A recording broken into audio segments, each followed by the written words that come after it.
Perfect. Hi, Melissa. Thanks again for being with us. I'll give you just a moment to introduce yourself and talk about the position you're running for and why you'd like to maintain it. Hi, everyone. I'm Melissa Beard. I am running for Tumwater School Board position number 4, position I've been in since 2016.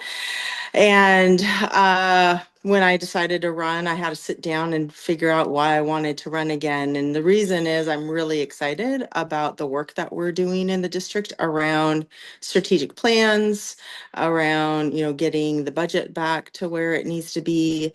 And I think there's still, well, I know there's still work to do, making sure the system works for all of our kids.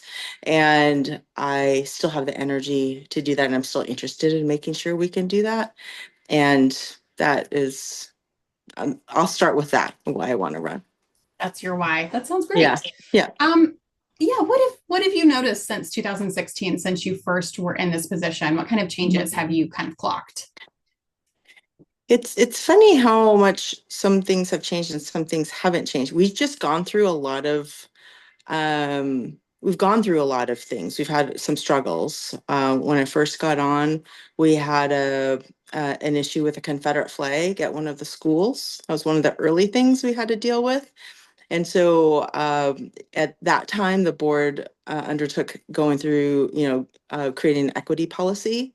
And then after that, we had the teacher strike, which I learned is not necessarily a problem of the immediate, what happens, what like the immediate superintendent relationship, but the relationship with the superintendent over a number of years. And so I realized that there's no quick fixes to it. It's just about building relationships and being consistent. So there was that, and then we had COVID, which again, it's not necessarily, yeah, it's like, how do we, and people will find this strange, and I've said it before, the time on the board during COVID was stressful, but it was actually a time when we all listened to each other. Yeah. And our meeting, I was president.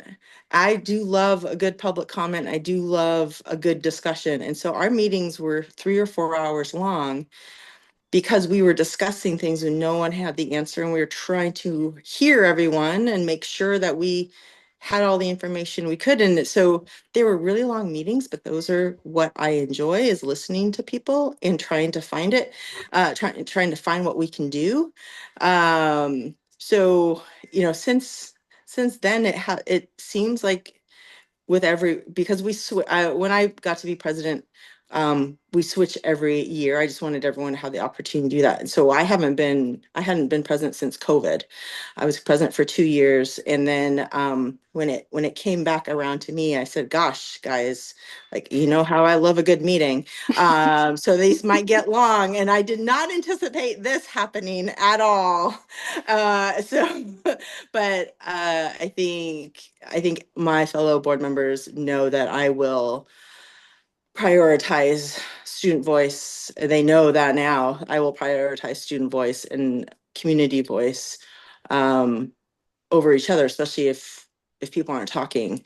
And so the toughest part actually is now, I think, because my fellow board members just are not talking. I'm going out and talking with the community and finding out, even people who believe they disagree with me, talking with them. And that is the same. That is no problem.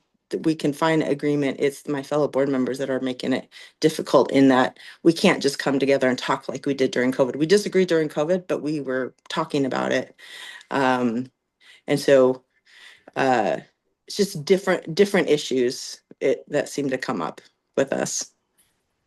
I think that's kind of been across the board in so many sectors where COVID sort of forced backs against the wall to have conversations. And we've sort Hmm. of, maybe for better or worse, moved on from Yeah, some of that. Yeah.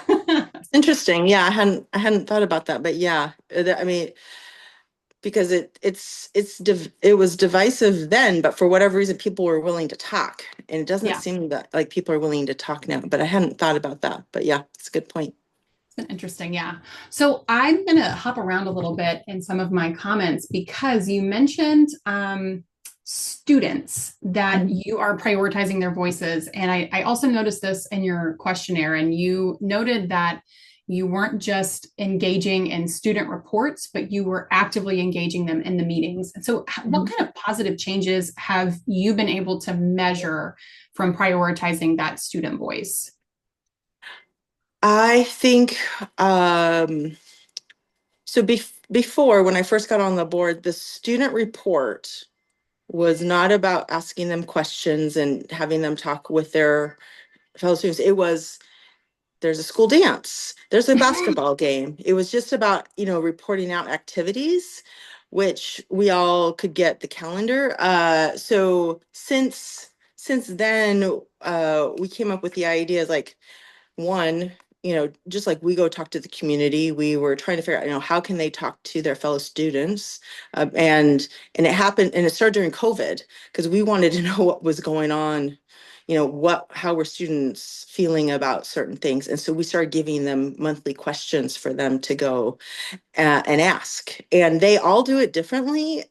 Some do a Google form, or some do a survey. Some go class to class and talk to students, and we let them, get this information on their own. But them asking us asking the questions and then them telling us, but also them engaging with their building principal about some of the answers. That's always my question at the end of the meeting is like, did you go talk to Dave? Did you go talk to Zach about these issues? Because actually, ironically, we can't fix it, but those two guys can, or Heidi at Cascadia. And so giving them that not authority, but just giving them some opportunity to, like, it's not just a report. Like, you could, people are interested in knowing this. And I think once they found out that we were interested in knowing what they were thinking, they started talking about like a policy adoption, or they started questioning the capital project going on at Cascadia when they were building Cascadia. Our student rep from Cascadia was very interested in making sure that there were all gender bathrooms, and there weren't any in the plans. They were very interested in making sure that there was a library there. So we said, you don't bring that to the board. We don't do anything with that. Go talk to Mel Murray. And Mel is a great guy. And Mel goes, yeah, hadn't even thought of it. It wasn't in the old school. So, and all of those things are in the school because of that one student. And that is, I think, if other students are watching what their predecessors are doing, they are realizing that they can say something, and people will listen, which is Mm. kind of what we all want, even as adults. And so, my bigger goal is to have students part of decision making at the building level, like maybe part of creating the master schedule, or thinking through how the day is structured, those types of things. I think that's how real change happens, is when the students start realizing that they have some say. And we can all have these theories and there could be all this research, but when the students are coming in and saying, we really need this in order to learn, uh, it could just, Melissa, like, has been there. I was there 100 years ago. That doesn't quite count, you know. But when before my daughter graduated, I was like, go tell Mr. Anderson about whatever the issue is. Like, don't tell me to go tell him. You go tell him. So I really believe that students learning how to advocate for themselves will help them enter into the world and advocate for themselves as adults, because it doesn't magically happen when they turn 18. But for whatever reason, people think that they don't have opinions till they're 18. But if they've not had any time to practice and learn how to do that in a way that people will hear them, because there's all sorts of ways to advocate, but in order to get heard, you kind of have to have some trial and error. So I really want our schools to be a place where they can learn to advocate for themselves. And this is even just not even on decision making, just um, if they have issues with a teacher, having them feel safe enough to go to that teacher and say, hey, I disagree with this grade. like, and have a discussion. I actually think if teachers were, some teachers, yeah, if they were approached like that, there's like, wow, the student cares about what they're learning and they can prove to me they're learning in a way I haven't thought about. And I think that's where change happens. So my little way, I never ask anyone to do something I'm not willing to do. That's why um, I'm really strong about having students as part of the board. Is like I want to model what I think should be happening, and I want our organization to see the board feels that student voice is important, and so hopefully you will too. Yeah, and that's you've made such a good point about people turn 18 and then they're suddenly supposed to be able to advocate for themselves. And it takes a long time to get into that rhythm. And you can end up in your 20s and 30s and just then realizing, oh, this isn't scary and people receive it well. So Right. that's really nice Exactly. to hear. Okay, let's talk about the budget. Oh So boy. Yes. I Yep. know so much, Mhm. so much fun stuff going on. So you mentioned in the questionnaire, one of your answers was that the budget got away from you because you weren't asking the right questions. What Uh-huh. kind of questions do you think you could have asked to maybe foresee this and route things a little bit differently? Yeah. So I don't know, Olympia School District over the past years have had different problems with the fund balance, which was, so I used to do this work. So that's why I think about it a lot. And I used to work for Jennifer Pretty at Olympia School or at OSPI. And over the years, Jennifer would predict the fund balance to be low, and then it would come in higher, and over a number of years that really frustrated the union, right? So she was being ultra conservative about it and made a mistake. And in this case, our business manager forecasted the fund balance to be high. And I think I would have been able to question that, if, because what we did is, of course, you do the autopsy afterwards and you go and look, and we realized we hired a number of classified staff over the budgeted number of classified stuff that we had planned. And we get personnel reports every month, and it's really hard to keep track of the ins and the outs. Like, you have so many hires, you have so many resignations and all of that stuff. And I have since asked, now our board reports include a cover sheet with that personnel report that says, we have these many hires. Here are ones that are replacing people who have left. And this is a new hire that wasn't budgeted, but it is for a special ed student who has just moved into the district. So I believe, that big long story to say, I believe if I was given that report saying this is a new hire over budgeted, I would have said, there's no way we're going to have a big old fund balance at the end if we are adding all these classified staff. And so I did not keep track of the ins and the outs of the personnel. And that's where the got away, because the reports that we get are too high level to keep track of that. The minutia of it. Yeah, I work in budget, Yeah. so I get that. It's hard to keep track when you don't have the full picture. Yeah. Okay, let's move on to another fun subject, which is the opposition of the WIAA resolution that Yeah. you opposed. Yeah. And let's see, I'm curious how you think, considering the fact that after Tumwater School District did choose to vote in favor of it, the WIAA has declined to create that amendment. Yeah. So how do you envision Tumwater School District moving on from this moment? What do you think the next action step should be? The next action, the next action step is to change this board so we can rescind that resolution. The current board will not rescind. There's not enough votes. Jill has come out and eventually and said, like 2 meetings ago, that she wants to rescind that resolution, but there's not a third vote, from what I can tell. And so if one of the three wanted to rescind it, they know they already have two votes. So the fact that it's not on the agenda means that there is not someone who will do that on this current board. And so I have been planning, because plan to win, and I plan to have to take back the majority, and that the very first order of business would be to rescind this resolution. I think that is how we get back to it. Between now and then, we just have to sit in it because none of the three are willing to break away. It's stuck. Yeah. Let me tie that into my questions about student involvement. What are you hearing from the students on this issue now that this has been passed by the board? Uh, well, our student reps at the time did not understand what the point of it was. And they're absolutely right. There was no point to this resolution. It really didn't do anything except probably, signal to other districts something. But the students I went to, the students had a protest last week Mhm.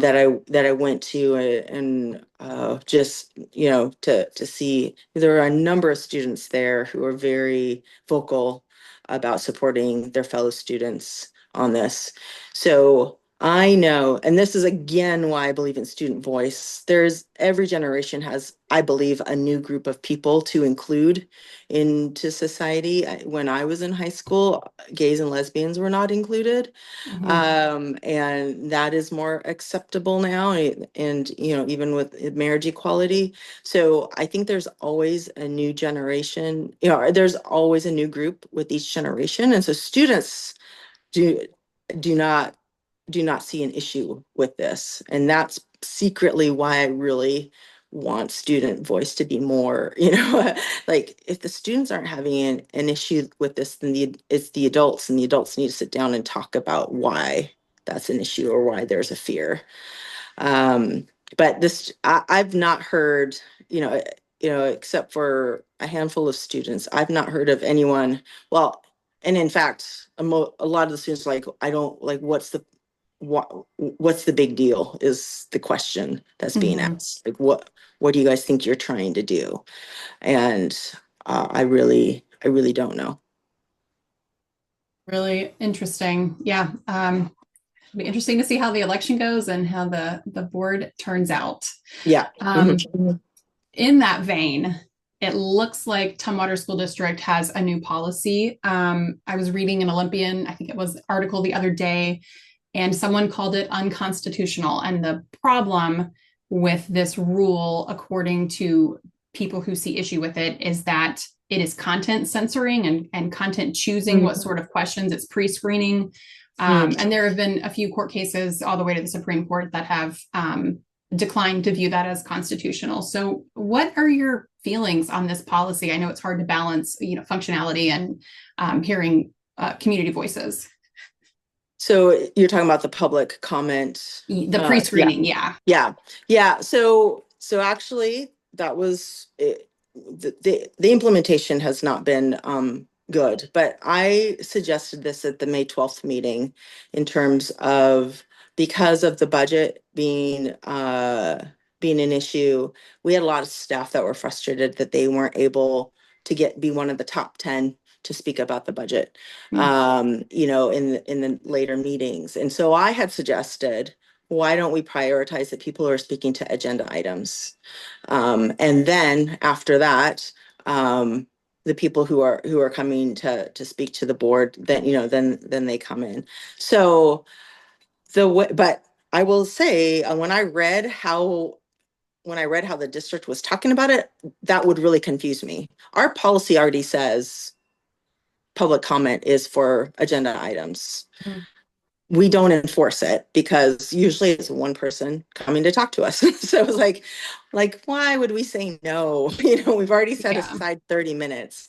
So that is one of the reasons. But what happened at the last meeting, which I hope is the case, what I asked the president to do, because the president has, I the president can, so this is how it works. The president can make a decision about how public comment goes. And when I was president, I had said, when at the February 27th meeting, actually, we had 20 people signed up. I said, hey, let's have all 20 people talk, but limited to minutes. So I do work with the legislature. They tell us 30 seconds, they tell us a minute. We don't know until we get in there, how much time we actually have to speak on something. But our board member protocol said 3 minutes, and 3 minutes per speaker and 30 minutes total. And my fellow board members didn't feel like they could change that on a whim. And so at the last meeting, I had said I'd rather hear from everybody and stay longer. And Jill and Ty also agreed with me. So I asked the president that if there are more than 10 people who speak, who want to speak, why wouldn't we listen to everybody? And I asked her to consider that, which she said she would. So my hope is that it's not an issue, that we would just listen to everyone speak. And then no one has to make a decision about whether something's an agenda item, or, someone doesn't have to try to fit their talking point into an agenda item in order to get heard. Okay, that's really helpful context. Thank you. Uh-huh. Okay. You answered a question about the threat of federal funding cuts. Uh-huh. And you really highlighted the fact that it is a state versus federal issue and that school districts just need to walk the line of state law. Mm-hmm. This is an issue that's facing institutions across the nation, including Harvard. It seems like nobody is exempt. Right. But I would like to give you a little bit of time to elaborate how you're considering the gravity of this issue for Tumwater, particularly considering the funding shortage and now threats from federal funding. So how is the board balancing that? Right now, the board is not thinking about what we're going to do if we lose federal funding. Okay. We're not talking about that right now. We're just trying to create a budget. One, I think it's really hard. So I work in higher ed, and I had to make a presentation about federal funding to the House. And it's really tough to cut people in anticipation of something happening. None of us want to do that. And not that we have our head in the sand, but it would be really hard to make even more. If we wanted to be really careful, we would just we would try to figure out how to do our business without federal funds. But that means cutting people. Federal funds pay for people. And if we do that too early, we could be giving up people, and it may not happen. If it does come to that, I know I've heard a very vocal state superintendent who believes that we shouldn't lose federal funding for this. And so what that means to me is that before we actually lose federal funding, that the state is going to take this up, because if we lose it, other districts will lose it. And we can't, and the whole state can't afford it. Compared to districts like Yakima or Impact, other districts who get even more federal funding, it's more of a loss for them. For me to say, well, okay, I can go without the 8%. It's more devastating. If we lose it's more devastating to other districts. Yeah, with a higher percentage. Yeah. Yeah. I am curious. I've got a couple more questions, and then I'll let you cap it off.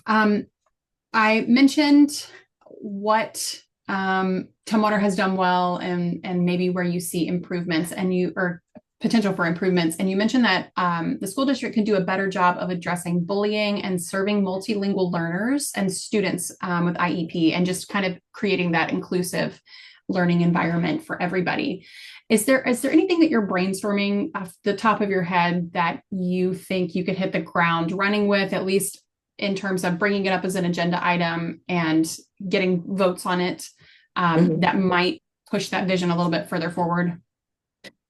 Well, with the budget the way that it is, what I do want to get on the ground running is a process to consider new initiatives. And the process would be research, what's the research on it? What do we expect to see? And then what is the evaluation of whether it's having the effect? And not that it has to move anything 20 points or, anything like that, but what do we expect to see after 1 year?